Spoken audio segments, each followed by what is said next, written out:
always a pleasure to have Andrew Kida in studio. And Andrew keeps track on when the last time he was in. When were you in last, Andrew? November. Okay, I knew. We try and get you at least twice a year. Yeah. So how are things going in the city of Camanche? And it is a city. It is a city. That's right. We're not a town. We're a city.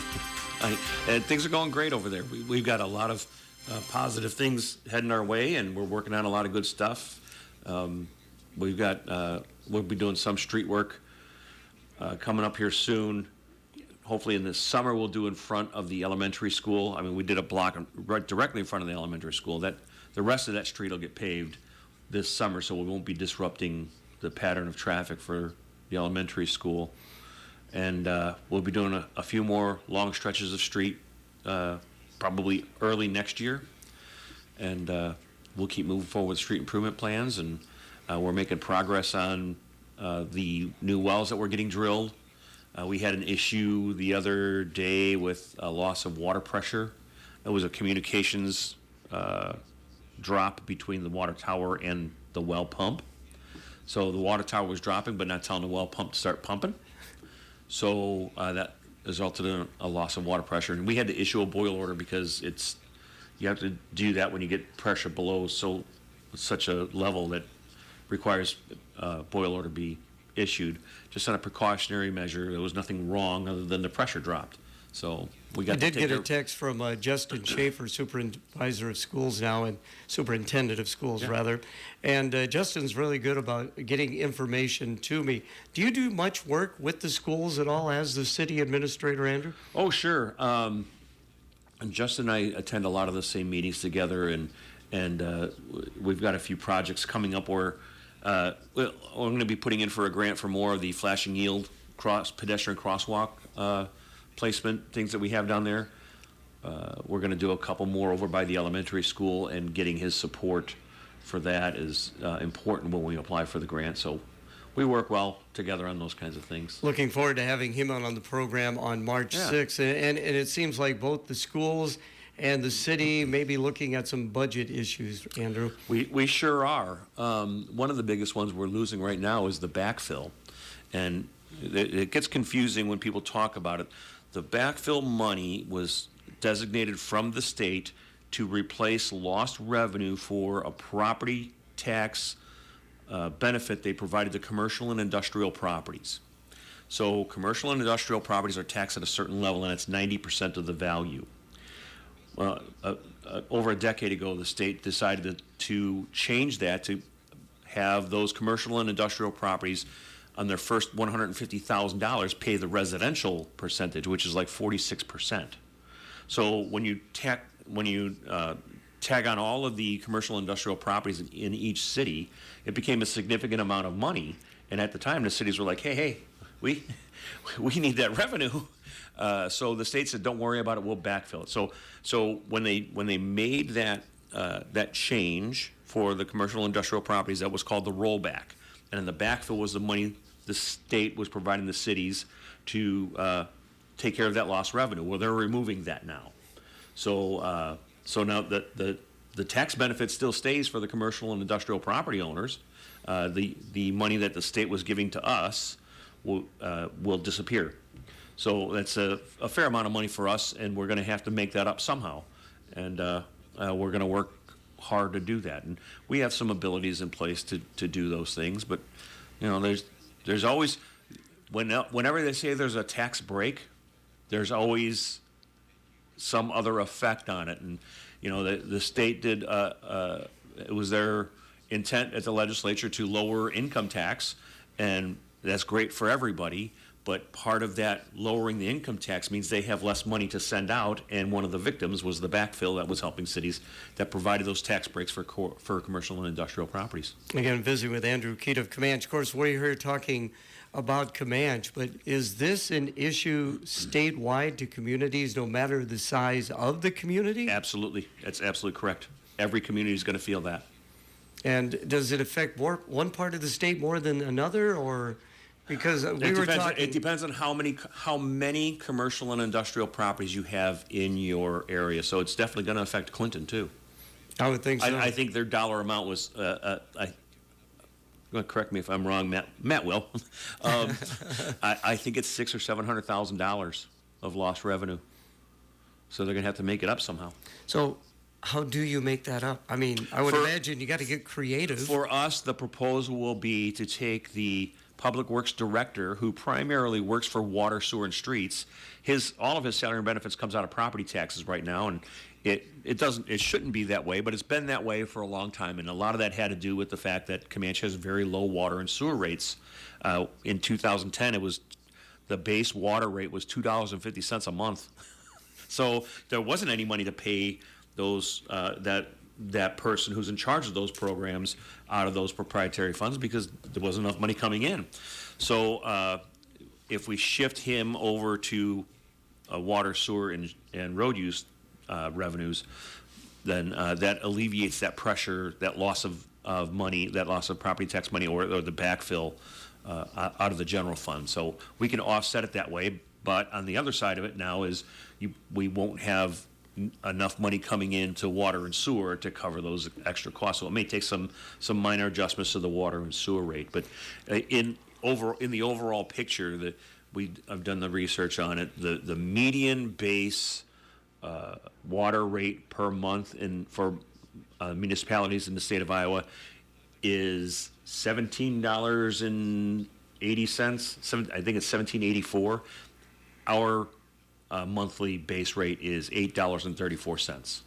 So we continue to have very low water rates, and the same thing with sewer. Our base sewer rate is $10 and some change. The average, the median in the state is $21. So we continue to have very low rates comparative to the rest of the state. So we try to balance that with what we know our citizens can afford. I know, visiting with you in the past, you're a very forward-looking person. Did you foresee this kind of an issue at all, Andrew? Did you know this was coming down the road? We had talked about this ever since I got here. The first year I was here, I arrived in November of 2016, which was just yesterday, right? Yeah. So, and then in January, we went with the Clinton contingency to Des Moines. And that was one of the first things we talked about was the backfill. We got to protect the backfill because it was important to us. And we were told it would be safe. Backfill would be safe. When Kim Reynolds was the lieutenant governor, she said, when I'm around, the backfill will be safe. And that's not the case anymore. So we have to adapt. You always get this overwhelming feeling that don't get too comfortable because they're going to change things. So it's going to require us to adapt and get a little more creative. In the end, that tax break is going to end up being it's either cities are going to increase their property taxes, or they're going to increase fees for service, or they're going to decrease services. You're going to have to make cuts to services. One of those three. And in my opinion, the loser is the everyday citizen. Before we take a break for the weather, I know you are in communication with other city administrators. You belong to a group. What have been some of the concerns they've expressed? We all just kind of shrug our shoulders because it's out of our control. The one thing we are concerned about is how now the state has taken over local option sales tax. Instead of distributing to the counties and having the counties distribute it, now the state is distributing it directly to the cities.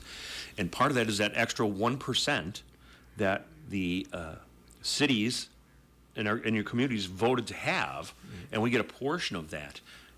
If the state legislature, in their opinion, decides to change the sales tax in Iowa from 6% to 7% and not allow us to have that local option sales tax anymore, that will be detrimental to our city. I can't tell you how much the city of Clinton gets in that kind of local option sales tax portion. It's a significant amount of money.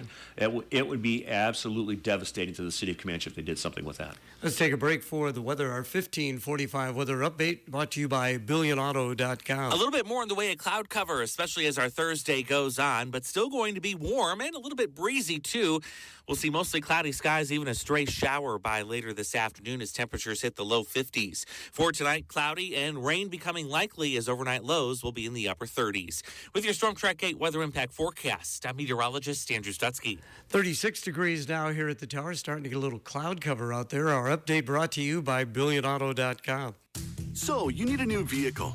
What's the best vehicle for you? Where do you get financing? What's your trade worth? Answer all these questions and more at BillionAuto.com. You can compare 16 new car brands and thousands of used vehicles, all in the palm of your hand at BillionAuto.com. Plus, estimate the trade value of your vehicle in 2 easy steps. It's car buying made easy. Apply for credit pre-approval at BillionAuto.com. All applications accepted, not all approved.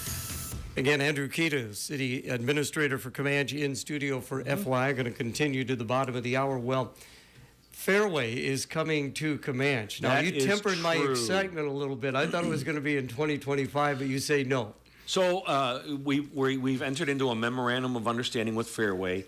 They're on contract to purchase the land. We're working out right now. We're in process of rezoning it. The rezoning will go in front of council on Tuesday, and they have the option to just approve it all in one reading because it's changing the ordinance. Typically, we do 3 readings, but we've pre-published the rezoning, so it gives us internally the ability to just pass it all in one shot. So once the land is rezoned, then it has to be subdivided, and I'm working with the property owner and with Fairway to get the subdivision of the land properly done, so that they have the 4 acres that they're going to purchase properly defined. Once that happens, there's some things that the city needs to do. We'll be extending 10th Place to come around to 9th Avenue. This is in an empty field that is across from the high school. They're going to move some dirt because they got to raise the land a little bit. The issue over there, and why it's never been developed before, is it's very low-lying land. So we got to move some dirt and build some things up. And the other issue is the depth of sanitary sewer and the depth of storm sewer. That became very expensive if we were going to try and do that for housing. Just wasn't going to work out. So at least in this aspect, what we've done with them is we've created an area on the land they're going to own that would have been just grass. We're going to create an on-site stormwater retention area because in Camanche it's a beach.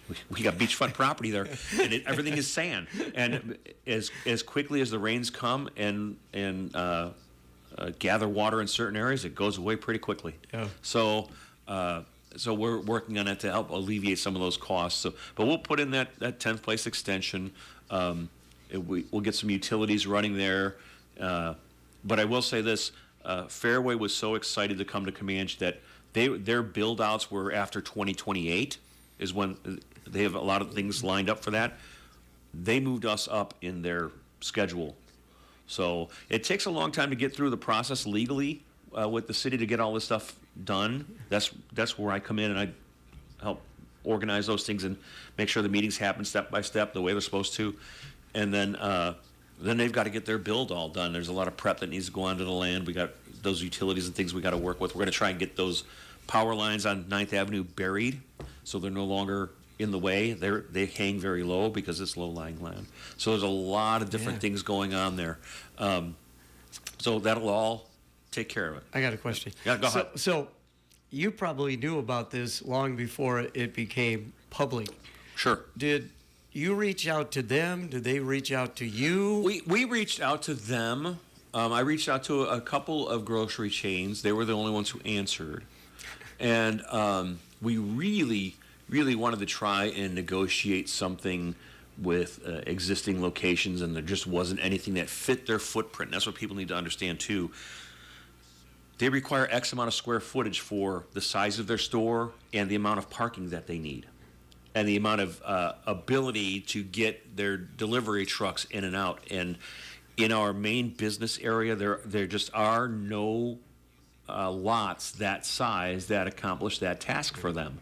So, a lot of times when people say, well, why can't we get one of those stores there? Why haven't we getting this kind of interest? It's because we have oddball-sized lots along Washington Boulevard, and nothing really fits that need. So we got a little creative and said, how about this land? And now we have to go through that whole rezoning process. And it's a little bit different for people to experience, but these are the things that happen when you want to have growth in your community and good economic development in your community. You have to be flexible. And what an advantage for the residents of Camanche. They got to be excited about this. I mean, Fairway is such a well-known brand in the state of Iowa. Quality product, good people. The students are going to be getting employed. I mean, Fairway here in Clinton does such a good job of working with the area schools. 50 to 60 jobs are going to come to the community. And for a lot of those kids, it's going right across the street from the high school. 10th place will deposit right at the same point where the high school parking lot exits. They'll be able to leave school in their car, drive right across the street, and go to work. It's going to be awesome. That will be. So I would imagine you've heard some comments from the citizens. What have you heard? I've heard a lot of positive, some concerns from people in the neighboring properties that have enjoyed the cornfield that's been there forever. So they're not too excited about the traffic. But I'll tell you this, Fairway has been very good about working with them. And now in the plan for them, Fairway's going to build a privacy fence for those properties so that the vision can be blocked for those residents. So, they're a great company to work with. They're very mindful of the community, and they want to come in and do a good job and be part of Camanche, and it's really important. So it's not typical behavior that you get with corporations like that coming into a community.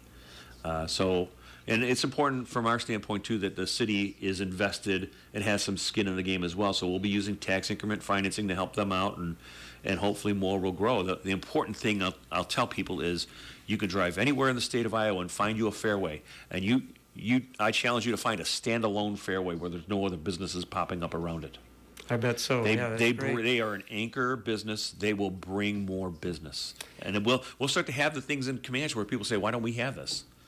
And then the other challenging part of it is, people say we don't have it because we're just Camanche. Well, why not? I said this yesterday to Scott Nauman down in Bettendorf. He called me for some other project. And I say this, people say it's just Camanche. I say, I don't accept that. I'm trying to get rid of that statement. The real things you should be saying is, why not Camanche? Very good. Yeah. And why not a splash pad? Why not a splash pad? So we approved the project. Council approved the project last year. We borrowed the money for it. We did the preliminary sewer work late in the year, the sanitary sewer. That needed to be fixed over there. And it's one of the reasons why those bathrooms have been closed for a long time in Platt Park. Everybody in Camanche knows what I'm talking about. That was not done well when they did it, however, in the 70s. So we fixed that sewer problem. And in this spring, when the weather breaks, we'll have a groundbreaking ceremony. We'll dig, and it'll be open by Memorial Day. What is the comment you're getting from the public on that? Well, they've been wanting it for a long time. Okay. It went into the capital improvement plan. In 2019, Camanche adopted its first capital improvement plan to do long-range planning. And the goal here is to try and bring on new projects and new debts as old debts fall off. So we're not going further into debt necessarily. We're not changing the levy. We're just replacing old debts with new debts and keep the levy the same. And we'll be working on a library expansion too, proposal to the citizens, replacing the Washington Boulevard debt that falls off in 2027 with a debt for the library. So it will not change your tax levy, but you get an improved library out of it. That's going to require a voter referendum, and we're going to start doing some presentations on the what, when, why, how, and where soon. And hopefully the citizens consider it when they go to vote, and that'll be a nice asset for the community, too. I know you're involved with that effort as well. And what a great location for the library. They're overlooking the Mississippi. I will challenge anybody to tell me that somewhere in Iowa they've got a better location with a better view at their public library than Camanche does. So we're looking ahead, and thank you so much for coming in to 2025. What are some of the things that are on your radar? These are big projects we've got going on. I've got to get this Fairway stuff through, and that occupies a lot of my time. We got quite a few bits of street improvement plans going on. We'll see some more street work. We kind of took a break after we did 9th Street because that was so hectic. That project turned out spectacular. It's a great street to drive on now. We'll start tackling more of the street improvement plan, so we'll be working on that. I'm going to work on some grant funding for extending the trail through Camanche. Right now, the North End one cuts down right in front of Logisticus, where Stampede used to be, and then it goes down south on 3rd Street, and then on that part of Washington Boulevard is just grass. We'd like to extend that bike path all the way through and then start to connect it up to where Fairway will be. So people will be able to ride their bikes or walk safely without having to walk through grass, and get that, at least that part of the trail extended so that people can do that and get to places and do things by foot or by bike. Finally, and thank you again so much for coming in, what excites you, what drives you about being a city administrator? When you're able to do things that you know help people, even though they don't know that it's helping them, a lot of the work we do behind the scenes to get this PFAS situation cleared up, some of the things that we've been able to successfully do to clear up the water system in general, we do things behind the scenes, and you know you're doing well when the complaints stop coming. They don't come in and compliment you, say, "Hey, great job," and no, it's government. Nobody goes, "Hey, you're doing awesome." Some people do, and I love them for that. They just inflate my ego a little bit. But when the complaints stop coming, or the complaints start focusing on something else and not dirty water, then you know you're doing your job well. So it's the lack of complaining for certain things that drives you to keep doing more. And if you can limit those complaints, then that's great. Sometimes it's like playing whack-a-mole because you get a new one coming up, and that's fine too. That's what the ever-changing landscape of the job is motivation. We'll probably get you in again toward the end of the year as well. Always appreciate your time. If people would like to find out more information about what is taking place in Camanche, how can they best do that, Andrew? They can contact us through our website. Facebook is a good opportunity for them, or just come on in. We've got some changes coming to the property tax stuff. I'd be happy to take people's property tax bill and help break it down for them and help them understand where their taxes are being spent in the city.